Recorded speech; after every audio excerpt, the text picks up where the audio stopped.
तरी अंदाजे किती असतील माणसं? 500-600.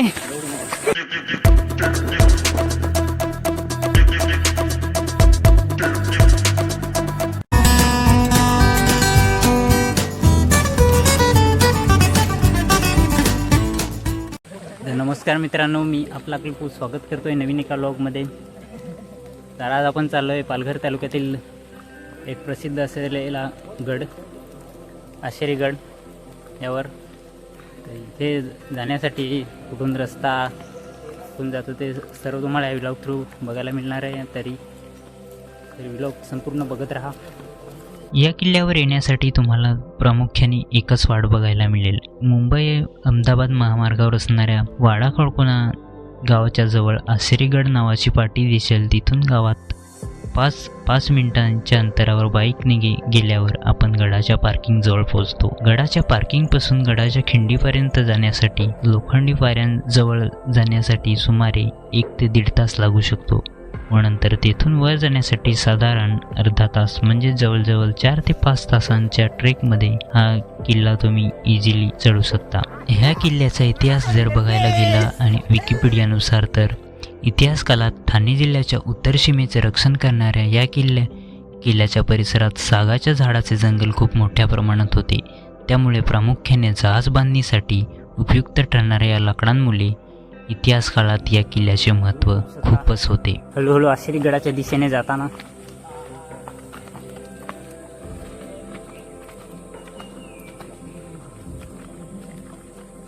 सगळ्यात पुढे मिलिंद, त्यामागे सुरू, प्रेम, युवराज, रतीश, सॅम, दीपेश.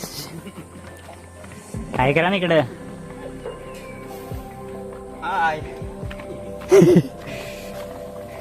सगळ्यांकडे थोडं थोडं वजन पाहू शकता तुम्ही.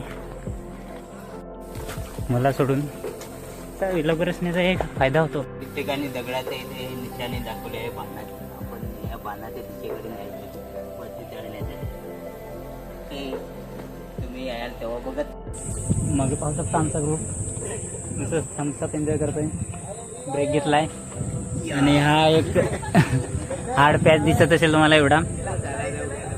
हा सर करून ना मस्त एक शिखरावर आपण पोचू शकतो आशेरी गडाच्या. यानंतर आपण तुम्हाला नवीन व्ह्यूज दाखवण्याचा नक्कीच प्रयत्न करू, तर व्हिडिओमध्ये बनून राहा. आशेरीगड हा किल्ला शिलाहार वंशीय भोजराजाने बांधलेला आहे असा उल्लेख आहे. त्यामुळे या गडाचे आयुर्मान साधारणतः 800 वर्ष आहे असे अनुमान निघते. पुढे 14व्या शतकात राजा भीमदेव यांनी हा किल्ला जिंकून घेतला व नंतर पोर्तुगीजांनी 1556 मध्ये आशेरी गडावर हल्ला केला आणि हा किल्ला बळकावला. त्यामुळे या किल्ल्यावर आजही काही पोर्तुगीजांनी केलेल्या बांधकामाचे अवशेष आढळून येतात.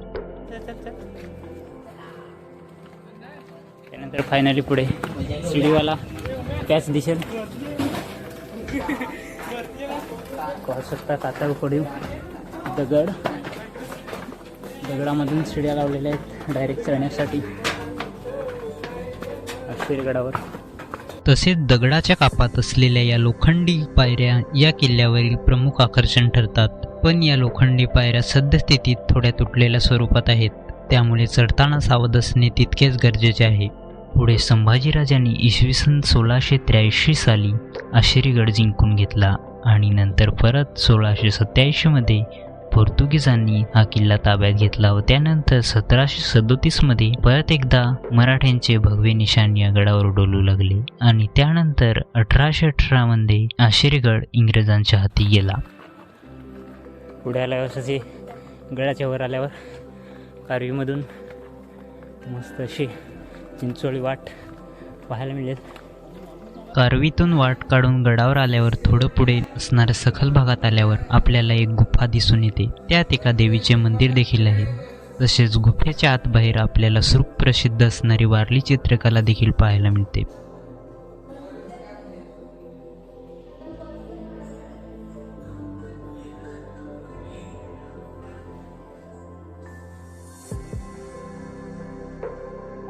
त्या गुफेच्या बाजूलाच आपल्याला आशेरी किल्ल्यावरील तोफा दिसून येतात.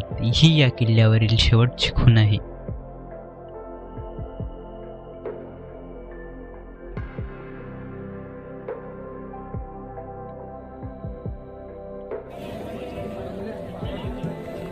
मंदिराच्या वर आल्यावर इथे मला तलाव बघायला मिळेल. पाहू शकता.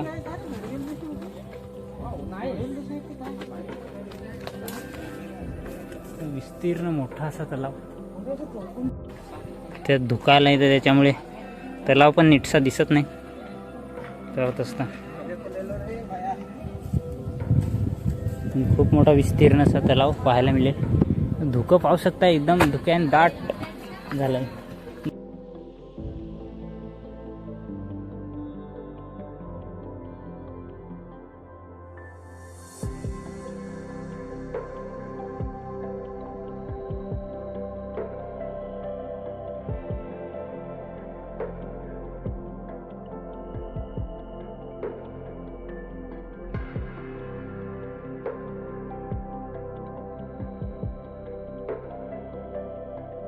या किल्ल्यावर जवळजवळ 10 पेक्षा जास्त पाण्याची टाके आहेत, परंतु त्यापैकी एकाच टाक्यातील पाणी पिण्यायोग्य आहे.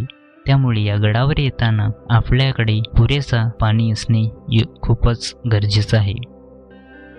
पिण्यायोग्य पाणी.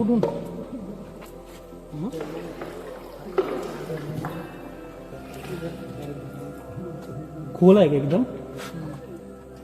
पावसाचा वाढणारा जास्त प्रमाणात जोर आणि पहिलाच पाऊस असल्यामुळे लोकांची गडावर असणारी अफाट गर्दी, यामुळे हा गड एकदम परफेक्ट पाहिजे तसा एक्सप्लोअर करता आला नाही.